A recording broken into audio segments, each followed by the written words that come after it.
Capítulo 10. Propósito, perspectiva e a esperança. E nos alegramos nos sofrimentos, pois sabemos que os sofrimentos produzem a paciência. A paciência traz a aprovação de Deus, e essa aprovação cria a esperança. Essa esperança não nos deixa decepcionados, pois Deus derramou o seu amor no nosso coração, por meio do Espírito Santo que Ele nos deu. Romanos 5, 3-5. Na galeria dos que sangraram, as paredes não estão decoradas com medalhas de ouro, mas com instrumentos de tortura, transformados em relíquias de fidelidade. Como pode alguém ser torturado e não aceitar o seu livramento? Hebreus 11:35. A resposta não está em um masoquismo religioso, mas em uma equação divina que o mundo moderno, viciado em lazer e conforto, desaprendeu a calcular. Nos próximos capítulos, vamos conectar o sacrifício de Cristo, os capítulos anteriores, com a realidade prática daqueles que, ao longo da história, decidiram que Jesus valia mais do que a própria pele. É o momento de mostrar que o sofrimento não é um erro de percurso, mas uma oficina certeira de Deus. A história da Igreja não é uma marcha triunfal de sucessos terrenos, mas uma trilha de sangue que leva à glória.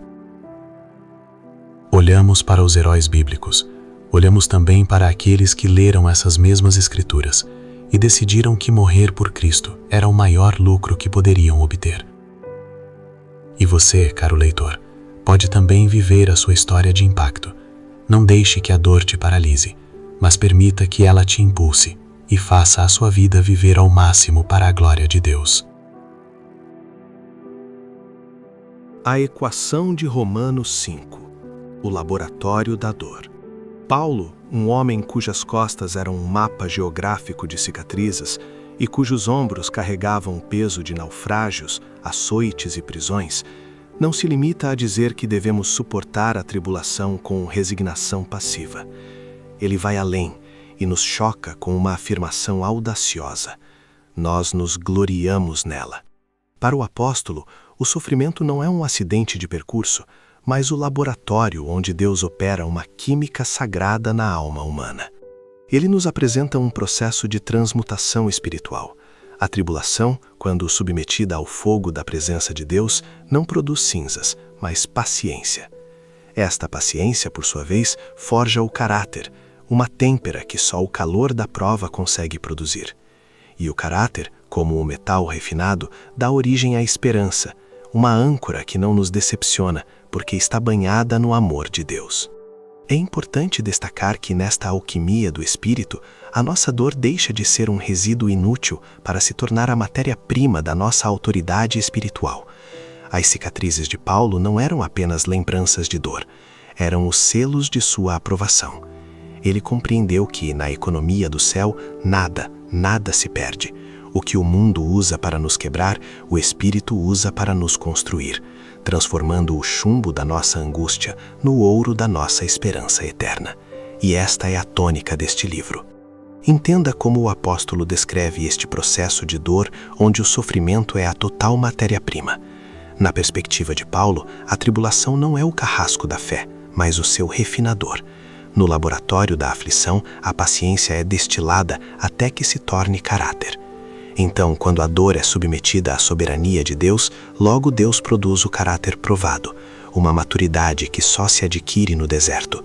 O resultado final dessa reação divina é a esperança. Não um desejo vago, mas uma certeza absoluta que não nos envergonha, pois é selada pelo Espírito Santo que habita em nós. Tribulação, perseverança. A dor é o peso que treina o músculo da constância.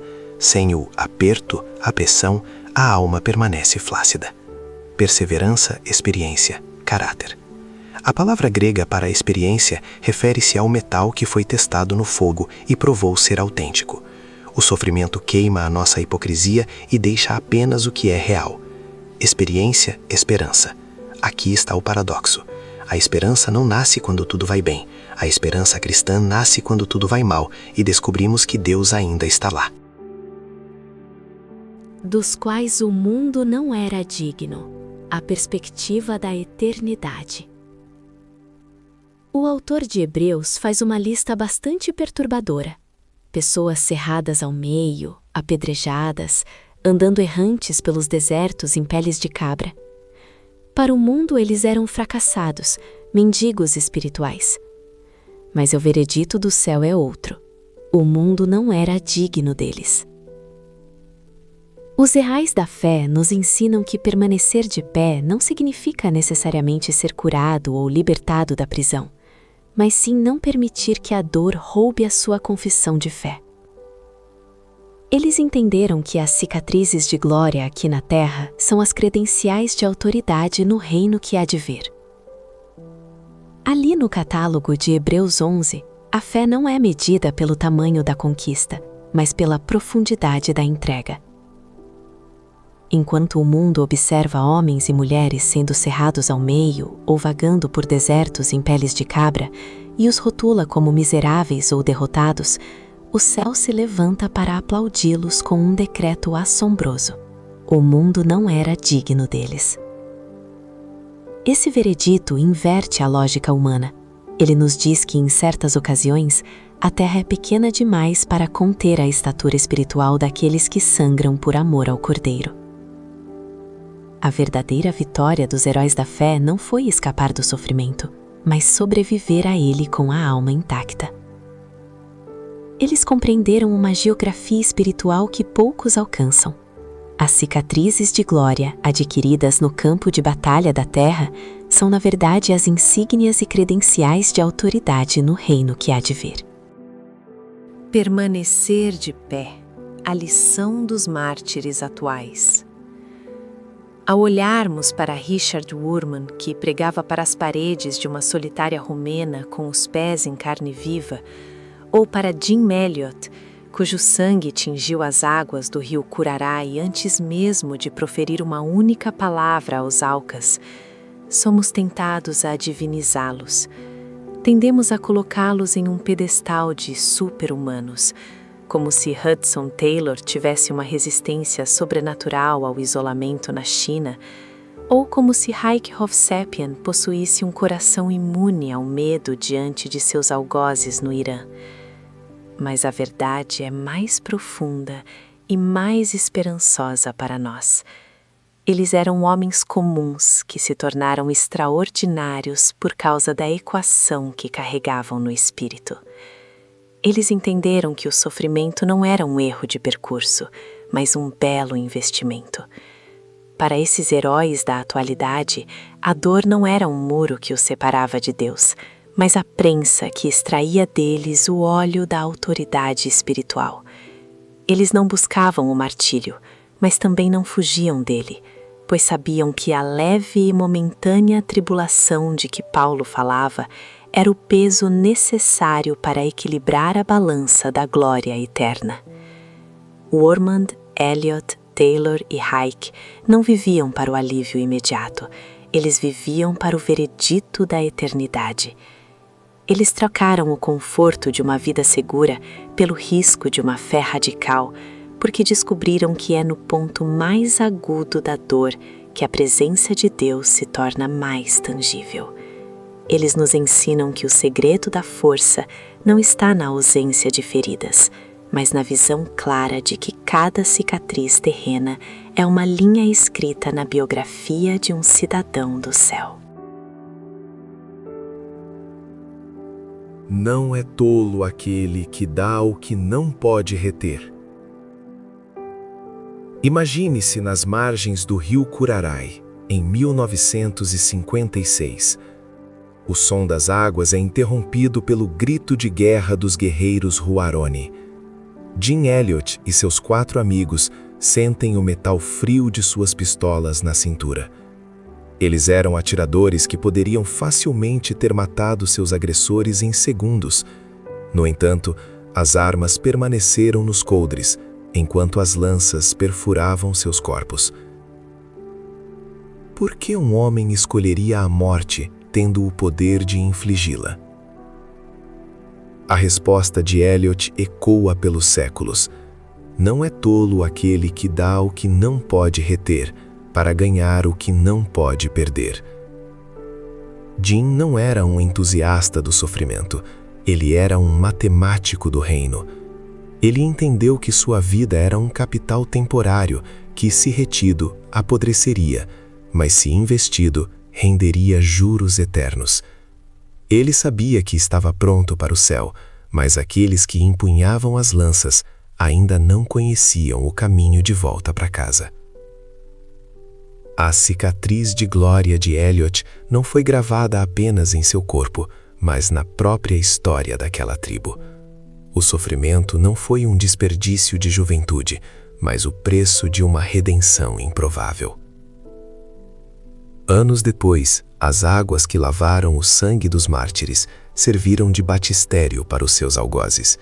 Os mesmos braços que lançaram a morte foram erguidos para adorar o Deus de Jim, batizados pelas mãos das viúvas daqueles que eles haviam matado.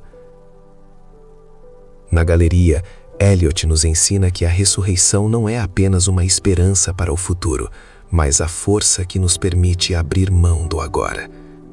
Ele entregou o tempo para ganhar a eternidade, provando que o sangue do justo é a única tinta capaz de escrever o perdão no coração do inimigo. Richard Wurmbrand, torturado por Cristo. Na Romênia comunista, o pastor Richard Wurmbrand passou 14 anos em prisões subterrâneas. Ele foi açoitado nas solas dos pés até que a carne caísse. Mas em sua cela escura, ele dançava de alegria. A perspectiva do mártir. Wurmbrand dizia que, sob tortura, ele descobriu que o amor de Deus é uma força que nenhuma dor física pode apagar. Ele é a prova de que a locomotiva da fé pode avançar, mesmo quando o trilho passa pelo inferno das prisões políticas. O legado. Através de sua dor, nasceu a organização A Voz dos Mártires, que hoje dá voz a milhões de cristãos perseguidos. Suas cicatrizes tornaram-se o megafone de Deus para despertar uma igreja ocidental adormecida pelo conforto. O que sustentava esses homens no momento do sangramento final? Não era um estoicismo humano ou uma teimosia ideológica. Era a esperança da ressurreição. Eles sabiam que o corpo que estava sendo moído ou perfurado seria restaurado em glória. Eles entendiam que a morte não era um muro, mas um portal. Como os heróis de Hebreus 11, eles aspiravam a uma pátria melhor, versículo 16. Estes mártires modernos são o antídoto para o evangelho spa dos nossos dias. Enquanto muitos hoje buscam a Deus apenas por bênçãos materiais e alívio de boletos, Wurmbrand e Elliot o buscaram até o fim da própria vida. Eles nos ensinam que o sofrimento não é um sinal de que algo deu errado, mas muitas vezes é o sinal de que estamos exatamente no centro da vontade de Deus. Eles nos desafiam. Se eles suportaram o martírio com alegria, como podemos nós reclamar das pequenas inconveniências do nosso dia a dia? Hudson Taylor e o sangue da renúncia. Se eu tivesse 1000 vidas, a China deveria todas elas. Não a China, mas Cristo. Podemos fazer pouco por aquele que fez tanto por nós? Hudson Taylor. Muitos acreditam que o sofrimento missionário se resume a doenças ou perseguições externas. Hudson Taylor nos ensina que existe um sangramento interno, o despojamento de quem somos para nos tornarmos pontes. Por aqui no Oriente Médio, de onde escrevo este livro, eu sei que o primeiro sacrifício não é o da própria vida, mas o da conveniência. Taylor foi o pioneiro em entender que para ganhar os chineses, ele precisava deixar de ser um nobre cavaleiro inglês, para se tornar um chinês para os chineses. Taylor chocou a sociedade missionária de sua época ao tingir o cabelo, adotar a trança chinesa e vestir as roupas locais. Ele foi criticado e ridicularizado por seus próprios pares. Às vezes, o sangramento que Deus nos pede é o da nossa reputação. É renunciar ao nosso jeito certo de fazer as coisas para abraçar a cultura daqueles que Ele quer salvar. Enquanto muitos missionários ficavam no conforto dos portos seguros protegidos por governos estrangeiros, Taylor e sua equipe avançou para o interior da China, China Inland Mission, onde não havia proteção, hospitais ou fuga. Então Taylor entendeu perfeitamente que a soberania de Deus é mais visível quando estamos mais vulneráveis. Hudson Taylor não confiava em frotas navais, mas na fidelidade de Deus para suprir cada centavo e cada fôlego de vida. Hudson Taylor não sofreu sozinho. Ele viu sua amada esposa, Maria, e vários de seus filhos morrerem no campo missionário devido a doenças e exaustão. Sim, o sacrifício missionário envolve a esposa e os filhos. Taylor chorou a morte de seus entes queridos no solo inimigo, mas nunca chamou isso de desperdício. Ele chamava de investimento eterno. Mesmo em meio a revoltas, como a rebelião dos Boxers, onde muitos de seus missionários foram martirizados, Taylor mantinha uma paz inexplicável. Ele dizia: "Não é por meio de um esforço próprio que a fé cresce, mas ao contemplarmos a fidelidade daquele que prometeu." Hudson Taylor nos ensina que o campo missionário, local onde você, leitor, está inserido, não é lugar para heróis de mármore, mas para vasos de barro que aceitam ser quebrados. No Oriente Médio, onde sirvo, percebo que cada vez que abrimos mão do nosso conforto ocidental para entender a dor de um refugiado, estamos dizendo ao mundo que o Evangelho não é uma imposição cultural, mas um sacrifício de amor. Taylor sangrou na sua identidade para que a China pudesse ver a face de Cristo. E você, irmão e irmã, o que está disposto a sacrificar para que o reino avance através da sua vida? O apóstolo do Irã, o sacrifício de Haik Hovsepian. Em 2009, quando pisei pela primeira vez em Teherã, eu não compreendia totalmente a profundidade das raízes que me sustentavam ali. Foram necessários anos de serviço, oração e lágrimas para que eu descobrisse a origem do meu próprio chamado. Em um momento de profunda revelação, entendi que o fogo que ardia em meu coração pelos persas não havia sido aceso no vácuo. Ele era o resultado direto do sangue de Haik Hovsepian. Descobri, chocado e com o rosto em lágrimas, que eu era um dos frutos daquela semente plantada em solo iraniano décadas antes. O martírio de Haik não foi apenas um evento histórico ou uma tragédia distante. Foi o preço pago pela minha própria missão. Eu estou aqui, servindo entre os filhos e filhas de Ciro, porque um homem decidiu que Cristo valia mais do que a sua própria vida. Na galeria dos que sangraram, percebi que o sangue dos mártires não apenas rega a igreja, mas também convoca os operários para a colheita. Assista ao filme Irã, um brado de fé, e entenderás perfeitamente do que estou falando. Portanto, nesta galeria dos que sangraram, nos corredores contemporâneos, o retrato de Haik Hovsepian ocupa um lugar de honra. No início da década de 1990, o solo seco do Irã foi regado por um sangue que clamava não por vingança, mas por liberdade. Haik era um fervoroso bispo da Igreja Assembleia de Deus, um músico e um pai, mas acima de tudo, era um homem que compreendia que a vida de um pastor pertence às suas ovelhas. O momento crucial de sua paixão ocorreu quando ele se recusou a aceitar em silêncio a sentença de morte de seu irmão na fé, Mehdi Dibaj. Enquanto o mundo assistia passivamente, Haik levantou um grito internacional. Ele sabia que ao salvar a vida de Dibaj, estava assinando a sua própria sentença. Poucos dias após a libertação de seu amigo, Haik desapareceu. Seu corpo foi encontrado com 26 marcas de facadas, uma anatomia de ódio que extremistas do mundo islâmico descarregam sobre aqueles que refletem a luz. Haik Hovsepian não foi uma vítima das circunstâncias, ele foi uma oferta voluntária. Ele personifica o apostolado moderno, que não busca tronos, mas suporta cadeias. O que o regime dos ayatolás não entendeu é a mecânica sagrada do martírio. O sangue não é o fim de um ministério, mas o seu combustível mais potente. O sangue de Haik tornou-se a semente de uma das igrejas que mais cresce no mundo hoje. Onde tentaram enterrar um homem, acabaram por plantar uma floresta. O seu sangramento forçou as portas de ferro do Irã a se curvarem diante da resiliência de um amor que não retrocedeu diante da lâmina. Na galeria dos que sangraram, Hayek nos ensina que o custo é alto, mas o fruto é eterno. Semelhantemente a Tiago, que vivenciou um ministério de glória silenciosa, assim foi a vida de Hayek. Enquanto milhares de cristãos ao redor do mundo oravam por um livramento espetacular, como o de Pedro, o livramento de Hayek veio através da porta da eternidade, deixando um legado que as armas nunca poderão destruir. Ao caminhar pelas terras da antiga Pérsia, sinto o peso de uma história que as escrituras sagradas conhecem bem.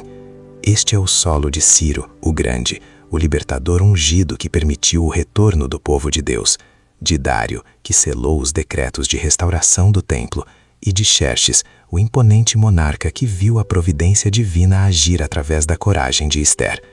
Essas figuras monumentais moldaram o destino de Israel e deixaram suas marcas na narrativa bíblica. No entanto, ao cruzar esses mesmos horizontes hoje, percebo que a verdadeira nobreza desta terra não repousa apenas em editos reais ou monumentos de pedra.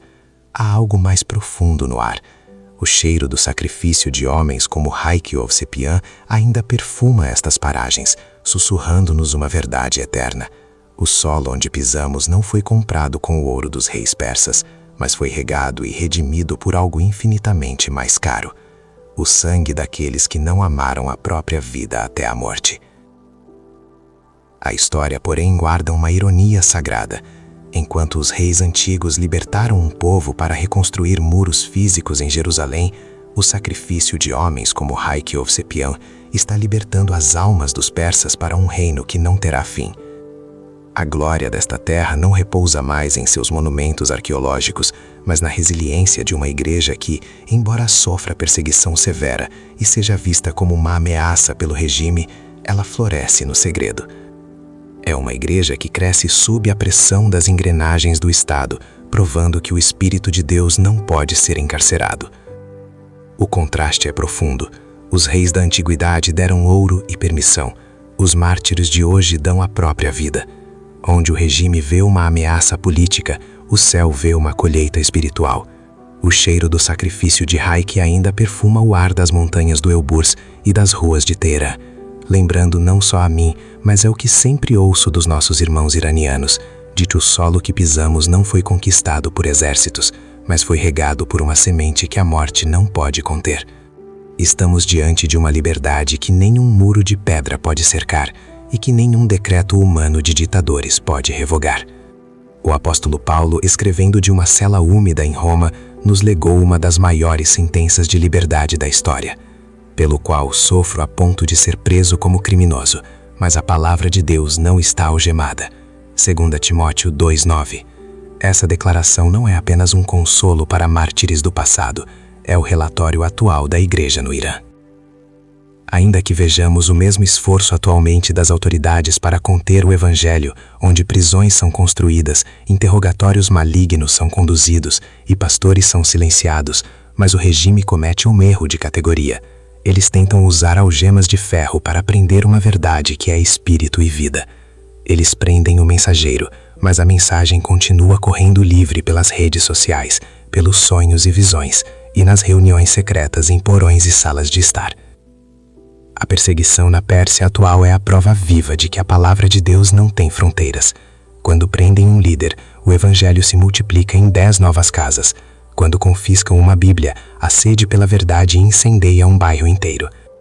O regime iraniano vê a igreja como uma ameaça justamente porque percebe que ela possui uma liberdade que as leis humanas não podem outorgar e que as grades de Evin, a famosa prisão de Teherã, não podem conter. Assim como Paulo, a igreja iraniana sangra, mas a palavra que ela carrega continua correndo solta, libertando almas dentro e fora das prisões.